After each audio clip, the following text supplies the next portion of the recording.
My name is Renee, and my presentation explores how youth-led climate activism challenges pessimistic narratives and has transformed my perception of what activism truly means. I remember the first time I came across climate denialism, not just online, but from people in my own life. I've heard things like, oh, climate change isn't that bad, or what can one person even do? And honestly, I get it.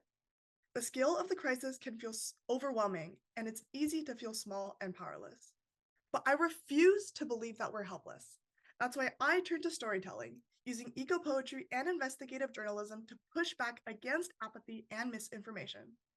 Through my environmental initiative with the Canadian Youth Climate Action Team, I've worked to develop a climate education department dedicated to creating investigative journalism videos that make climate literacy more accessible, helping young people understand the issues and, more importantly, see the solutions. At USDG Youth, my team and I work to organize an event that bridges the arts with environmentalism, inviting musicians to create music using recycled materials and poets like myself to share their environmental stories.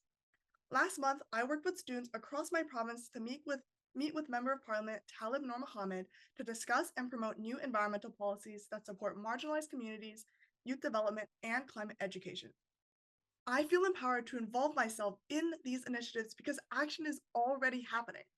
Youth activists around the world are proving that youth voices matter, that creativity is a powerful tool, and that hope isn't naive, it is necessary.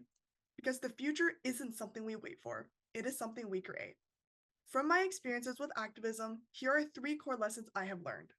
First, a just and sustainable future means a world where everyone has access to clean air, water, food, education, and opportunities, regardless of where they live, how much they make, or their background. Right now, we see that climate change and environmental destruction hit marginalized communities the hardest, even though they've contributed the least to the problem. A just future flips that imbalance by making sure solutions don't just benefit the wealthy or powerful, but actually support those most affected. To shape that future, we need large-scale systemic change. Governments need to hold corporations accountable for pollution and exploitation. Policies need to make sustainable living affordable and accessible. And we need to stop treating environmental and social justice as separate issues. A just world is one where sustainability isn't a privilege, it is a given. Second, local action is powerful, but it has to be done with intention. If we are not careful, some sustainability efforts can actually make inequalities worse. For example, if we only focus on expensive eco-friendly products or solutions that require a lot of time and resources to access, we leave out the communities that can't afford them. It is not fair to expect people struggling to pay rent to prioritize buying organic groceries or switching to solar panels when those things aren't financially realistic for them. Building meaningful community-based solutions means shifting away from a charity mindset to a justice mindset. It's not about helping people in a way that makes us feel good. It's about recognizing where power imbalances exist and actively working to redistribute resources, funding, and decision-making power.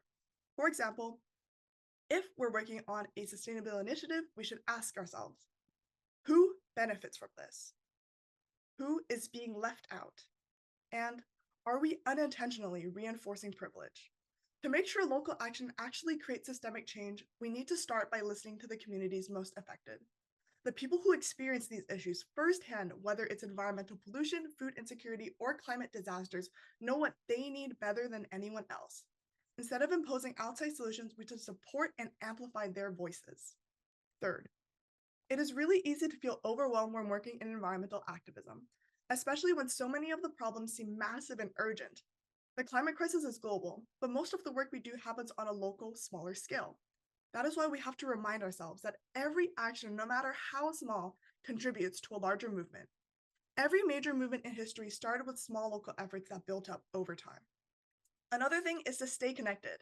Activism can feel isolating, especially when the challenges are so big. Finding a community, whether it's a local environmental group or an online network to share your goals, can make a huge difference. Lastly, it is important to take care of yourself. Burnout is real, especially when it feels like there's always more to do. The climate crisis is urgent, but we need people in this fight for the long haul. That means recognizing that it's okay to take breaks and step back when needed and rely on others. If we're going to make a lasting change, we have to build a movement that's sustainable, not just for the planet, but for the people fighting for it. That is my story. What is yours?